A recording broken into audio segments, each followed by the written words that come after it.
Hey doing guys, bit of a late update here heading into the fourth test, and it's a massive one. Obviously if England win it goes to 2-2 and it will create some great theatre.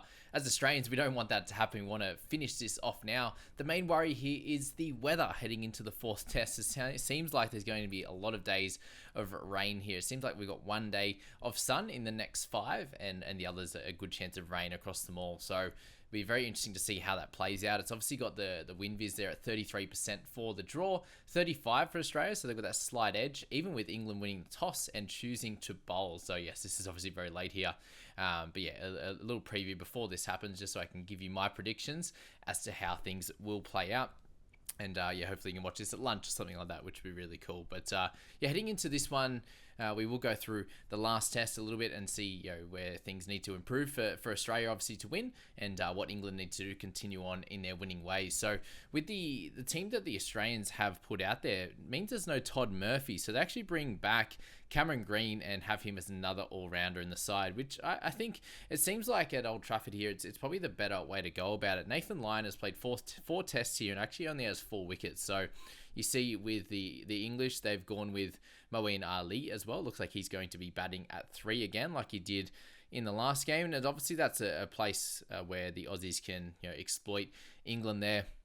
And he's going to be their spinner, and they've actually played 4 fast bowlers. So it shows that they're the home team.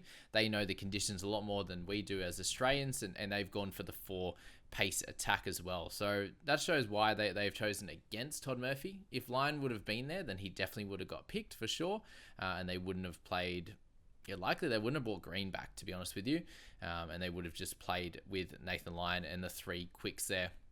So Josh Hazlewood comes back in for Scott Boland. I think that is the right choice at this stage. Scott just not bowling his best at this current moment, and Hazlewood with his pedigree, he should be in this side. So the batting for the Australians looks much stronger, which I think is a good idea, just to keep them really on the front foot and making sure they can get in the right position in this test match to score plenty of runs and really back their bowlers in. They've got plenty of great bowling here. Obviously the 2 part-timers, all-rounders in Marsh and also Cameron Green there to go along with Stark, Cummins and the Hazlewood there. I think is going to do just fine. So, on the England side of things, as I said, they've brought back James Anderson and, you've got Wokesy here who keeps his spot, which is good, and Mark Wood, the 2 best bowlers of last test, along with Stuart Broad, who's been the mainstay in this bowling lineup, and good to have Anderson back. For the English guys and see how he goes in this one. So, yeah, I think both teams are really solid. I think it's going to be a close test match again. Let's just have a quick look at that 3rd test and what we can garner from that one there. So, Warner, obviously a really important test for him. In both innings, he did struggle, obviously a 4 and then a 1 across those 2 innings there, which wasn't good enough. Test 2, really, really good with the 60 odd and a 30 to 40 there in that 2nd test match. And, Khawaja's still, a solid mainstay at the top. We've got Smithy, got 2 in that 2nd innings, which wasn't very, very good there at all. Obviously, only 22 in the 1st innings as well. It was kind of held together by Marsh. So Smithy, Marnus and Warner really need to step up. Khawaja's been doing great across this series, and Alex Carey had a bit of a struggler in this test match, in that last test match as well. So the batting that was doing really, really well in that first couple did fall away in this 3rd, with Mitch Marsh holding things together. So yeah, just the Australia's best batsmen need to step up and really take charge of this test match. And this 1st innings here, it's going to be super important to show if they can do that. And if they can, I believe they'll win this test match. And yeah, as I said, it's all going to come down to this 1st innings here, if they can get through that. And obviously if the rain stays away as well. So, what you should be doing, and what I'll be doing here, is backing some of the best batsmen to ever play this game. Obviously Smithy, he's going to go down as one of the greats ever. And Marnus has the average to show that as well, that he, you should be able to push him in a way that he can get back to his best. And what I'm trying to get at there is he should, average is always, there's an average for a reason. They always go back to the mean there, is that old saying. So I think Marnus can get back to it. Warner, obviously on the way out, there's a chance that he doesn't revert back to his average. And I'd back Marnus too. And I think it's obviously down to Marnus and Smithy.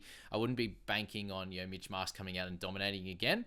I actually don't expect it at all. I expect him to probably hit a 20 average across the 2 innings here, if we get that far.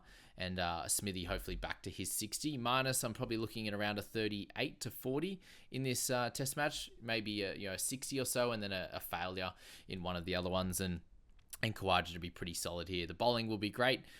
It's just going to be how those batsmen, can they play really well, to get Australia over the line in this one. If you're looking at the batting for the Englishmen, obviously, Brook won't be at 3 like he was in that first innings. He kind of really built a super strong innings and a super strong case to be one of their best batsmen in that second innings there for sure.